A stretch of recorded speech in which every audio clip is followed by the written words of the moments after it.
So I just finished watching episode 3 of Sweat and Soap. So in episode 3, we see a little bit more of Notori's dynamic with this girl who is his junior. So because of the dynamic, because of the new character that we got introduced to, she invited everybody out to go to a bar to play ping pong. So that was cool to see. We got to see a little bit more of the office dynamics, and they went out for this match, and it was kind of cute to see Notori's son kind of stumble around, struggling to play ping pong. So that was cool. It was nice to see some other people introduced and just kind of see the office dynamics. So that was nice. We meet the young lady who we saw in the end of the episode last week as the third party conflict person. So they're very different. So we got to kind of see them chat, and she kind of caught on that there were vibes between Notori-san and Asako-san. Eventually she figured it out. She overheard a conversation he had, and then we got the announcement that he was going on a business trip for 4 days with his junior, and of course Asako-san was like nervous about it because they're going to be alone and they're the opposite sex. There was one part of the episode that was a little confusing for me, because they time skip a lot and they don't really tell you. There was this point where Asako-san was talking to an older gentleman in her office, and he was giving her advice about love and kind of like telling her that she was in love, which was sweet and wholesome.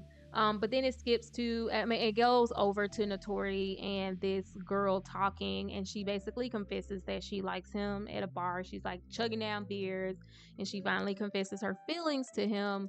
And then we go to Notori-san being back home and meeting up with Asako-san at a train station. And for me, it was just a little bit confusing because I'm expecting to see some of their trip together, expecting to see her try to sabotage and like get in with him, or I thought maybe she was gonna like say something and record him and then send it to her, kind of like more of that bullying thing that they like to do in dramas, but that didn't happen.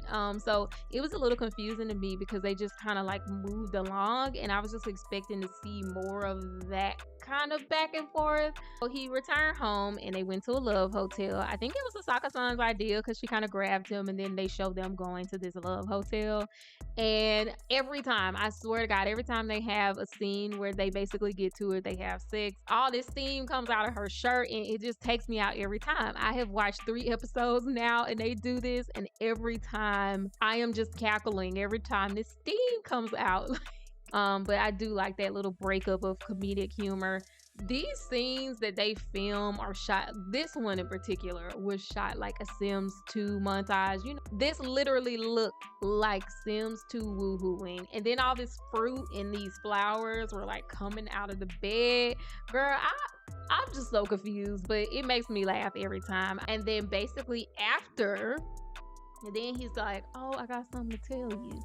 And shout out to the actor who plays Notori-san. He did a good job because, like, if you've ever been in a relationship and somebody had to tell you something and 朝子さんに話さなきゃいけないことがあるんです。 kind of like, you could see on their face that it was just the weight of whatever they had to tell you. He really let that off, because me watching it, I just feel like, okay, what you gotta say? It might be something devastating, but I don't know if he hooked up with the girl.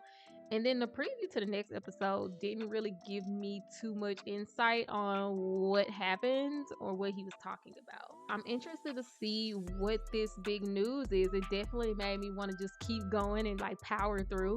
This episode was a little bit slower, less laughs, I would say, more serious, kind of episode, just kind of pushing the plot along. They are moving this show right along. I mean, they are flying through plot points and conflict. With this girl being introduced to the mix, as a person who watches J-drama, it definitely was crazy to see like a problem introduced, her make her confession and all these things all in the same episode. But I'm not gonna lie, I'm here for it because I don't like when things drag on. So I'm gonna keep an eye on it. I am interested to see, like, why are we powering through? Like, is there some major plot point we're trying to get to? Is none of this actually the real conflict that Asako-san has to deal with? Like, why are we powering through at such a crazy speed? And if there's nothing we're really getting at, we could use a little bit more time to flesh out these dynamics and these characters.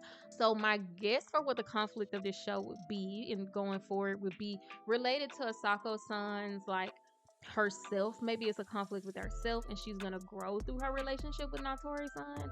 That's the only thing that kind of makes sense to me. Overall, this episode was pretty solid.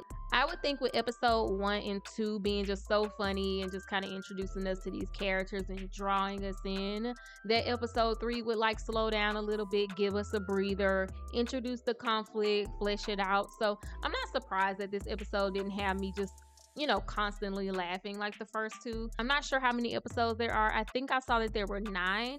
So I would think by the next episode or the episode after that, I would have a good grasp on what the major point of contention will be for this character.